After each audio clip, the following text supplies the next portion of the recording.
다가구 주택은 건축법상 단독주택으로 분류되는 몇 가지 제한 조건이 있습니다. 첫째, 19세대 이하가 거주해야 하고, 둘째, 건물 층수는 3층 이하여야 합니다. 셋째, 바닥 면적이 660제곱미터 이하로 제한됩니다.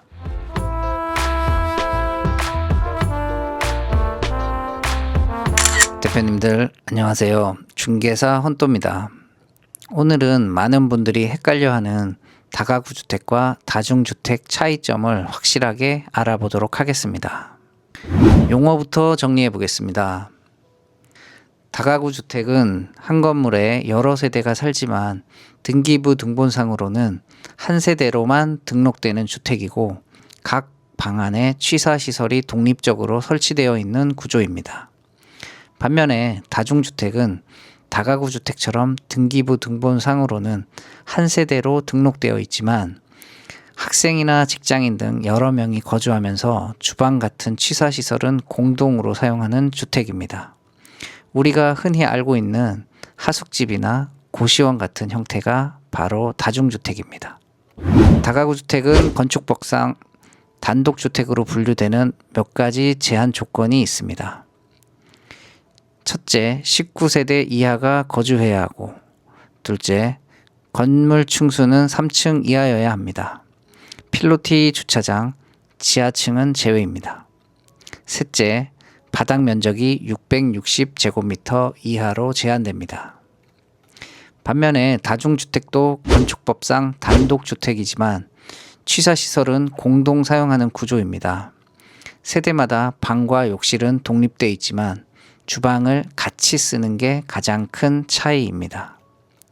첫째, 세대수 제한이 없고, 둘째, 건물 층수는 3층 이하여야 합니다. 필로티 주차장, 지하층은 제외됩니다.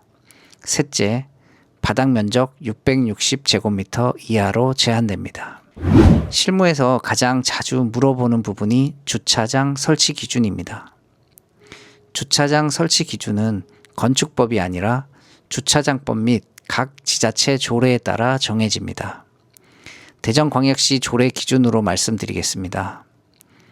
다가구 주택의 경우 대전시에서는 세대별 주거 면적에 따라 1세대 면적이 30제곱미터 이하인 경우 세대당 0.5대, 30제곱미터 초과 60제곱미터 이하인 경우는 0.8대, 60제곱미터 초과인 경우 세대당 한 대로 계산하게 되어 있습니다. 즉, 다가구는 세대가 넓을수록 주차장 설치 기준이 높아지고 세대 단위로 계산한다는 게 핵심입니다. 반면 다중주택은 방식이 다릅니다. 세대 단위가 아니라 건물의 전체 연면적 기준으로 계산합니다. 50제곱미터 이하일 경우 주차장 설치 의무는 없습니다. 50제곱미터 초과 150제곱미터 이하는 한 대, 150제곱미터를 초과하면 추가 면적 100제곱미터당 한 대씩 추가로 설치해야 합니다. 예를 들어 비슷한 연면적 300제곱미터 건물 기준으로 보면 다가구 주택은 만약 10세대가 60제곱미터 이하 면적이라면 약 8대 이상을 확보해야 합니다. 다중주택은 300제곱미터 기준으로 약 2대에서 3대 정도 수준이면 충족됩니다. 그래서 같은 규모일지라도 다가구가 더 많은 주차 공간이 필요한 경우가 많습니다. 이건 투자 검토나 대출 시에도 중요한 요소가 됩니다. 다가구와 다중주택은 구조와 법적 기준이 다르기 때문에 투자 시 핵심 포인트를 정확히 이해하고 접근하는 게 중요합니다. 다가구 주택은 독립된 세대가 거주하는 구조이기 때문에 19세대 이하, 지상 3층 이하, 연면적 660제곱미터 이하라는 규모 제한을 반드시 지켜야 합니다. 다중주택은 주로 원룸형 수익형 구조로 활용됩니다. 세대수에는 제한이 없지만 마찬가지로 층수 3층, 면적 660제곱미터 기준은 동일하게 적용됩니다. 특히 세대수를 많이 구성할 수 있다는 점에서 높은 수익률을 기대할 수 있지만 건축 기준과 주차장 확보 등을 함께 고려하셔야 안정적인 운영이 가능합니다.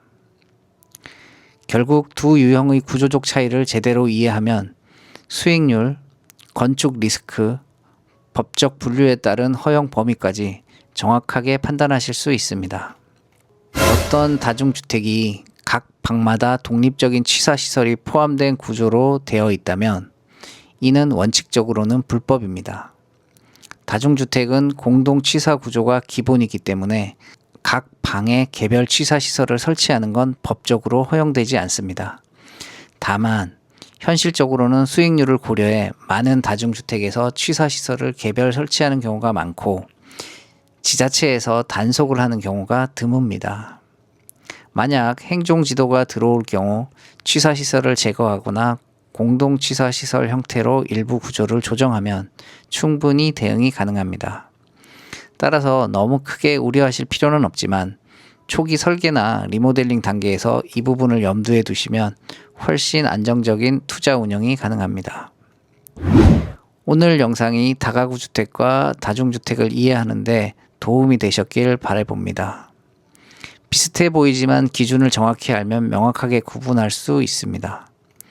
투자든 거주든 처음부터 개념을 정확히 알고 접근하면 불필요한 리스크 없이 훨씬 안정적으로 대응할 수 있습니다. 지금까지 시청해 주셔서 감사합니다.